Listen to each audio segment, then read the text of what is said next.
Haters nakatikim ng real talk kay Badong Aratiles, Casimero tinabla ng WBO, Inoue protektado ng promoter. Nitumbua mas malakas kay Oguni at long-term plan ni Casimero bistado na.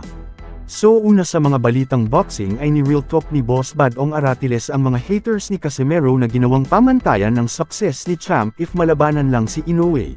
Na hanggat hindi ito mapasabak sa Japanese superstar ay kangkong daw si Cuadro Alas. Bagay na mukhang magkakatotoo sa paningin ng mga antay nang dineclare ng promoter ni Naoya na wala na silang interest sa ating pambato ng nag-overweight sa laban. Pero alam ba ninyo mga sir na dati nang kinasa ang laban nila pero hindi natuloy dahil sa pandemya? At noon bumalik na sa normal ang sitwasyon ay magkaibang landas na ang tinahak ng dalawa.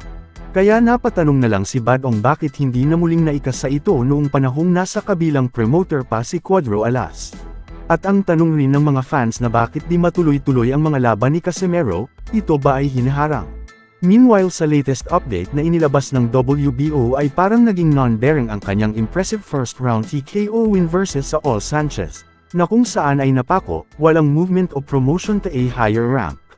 Marami ang nagsasabi na napolitika masyado si Casimero para hindi madikit ito sa Japanese monster. Resback naman ng mga haters na nag-overweight ito sa final weigh-in. Subalit buwelta naman ng pro na nagkasundo ang dalawang partido na matutuloy ang laban as long as ma-hit ni John Riel Casimero ang 128 pounds kinabukasan. Kaya Alas was fighting na sobrang dehydrated at may 5 hours lang ang recovery, while si Sanchez ay tumimbang di umano ng 140 pounds sa actual fight pero pinausok lang ng isang gutom na Cuadro Alas. Meanwhile ay inamin ni Casimero na mas malakas ang mga suntok ni Nitumbua kontra kay Oguni na parehong nakalaban niya. Dagdag pa ni Alas na may diin naman ang mga kamao ng African champion pero wala itong tinatawag na panggulat na isang importanteng sangkap para makaproduce ng isang world-class caliber boxer.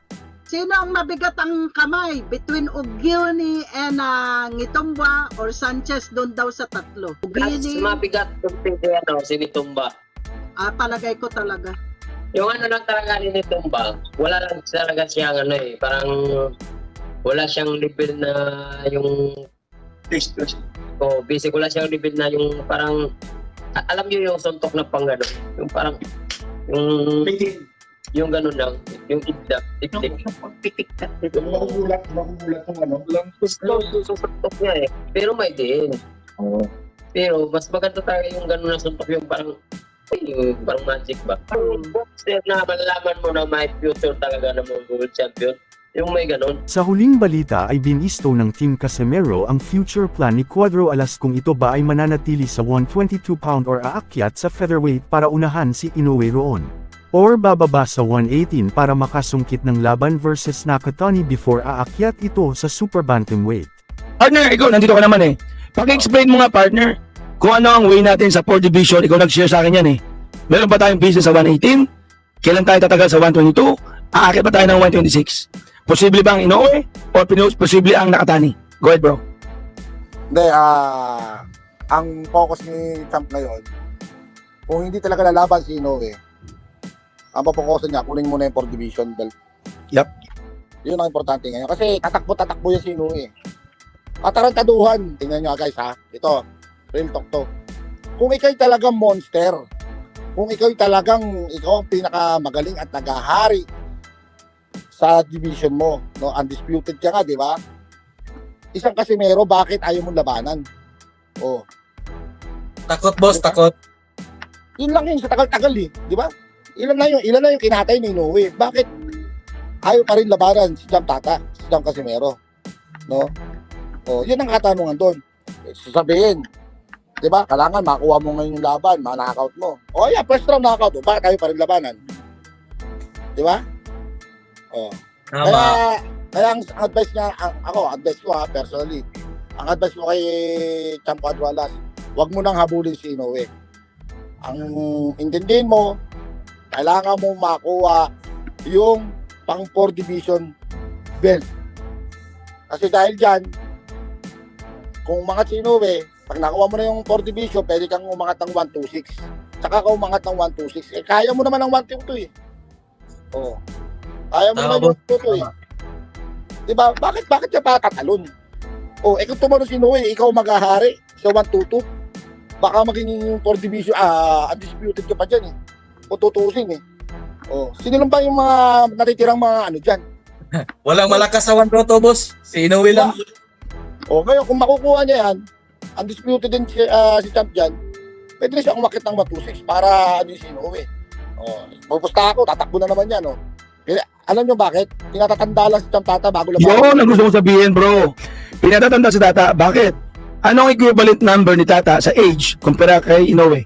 Gano'ng kalayo? 5 5 years? years? O 5 years, 4 years. Oh, mga ganon. Malayo yun, malaki yun. Alam nyo, depende yan eh. Kahit TVP, kayang gawin nila yan. Huwag lang ipupolitika. Yep. So Marami yan.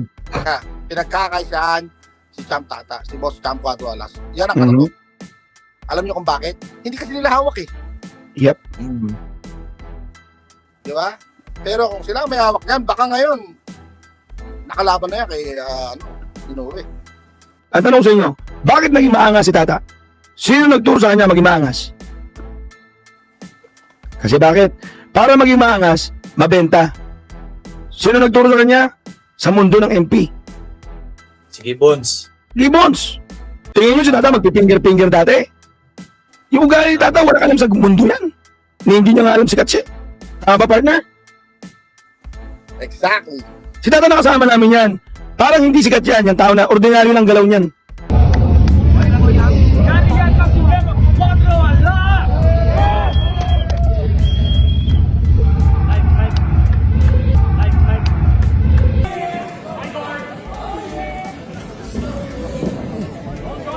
Tapusin mo na yan! Tapusin mo na yan!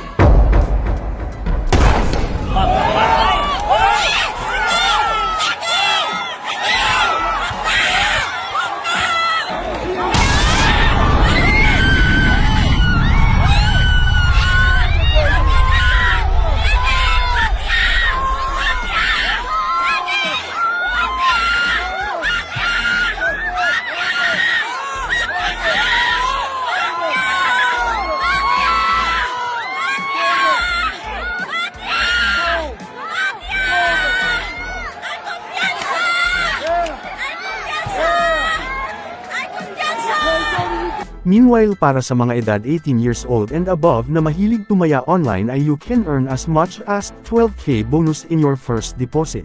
Pwede kang tumalpak ng 5 pesos at manalo habang nanunood sa inyong mga paboritong sports like boxing, NBA, PBA, PBL at G-League games. Madali lang ang pag-deposit at withdrawal via Paymaya, GCash Direct, GCash QR at online banking. Please check comment section para sa pagrehistro at gamitin ang promo code.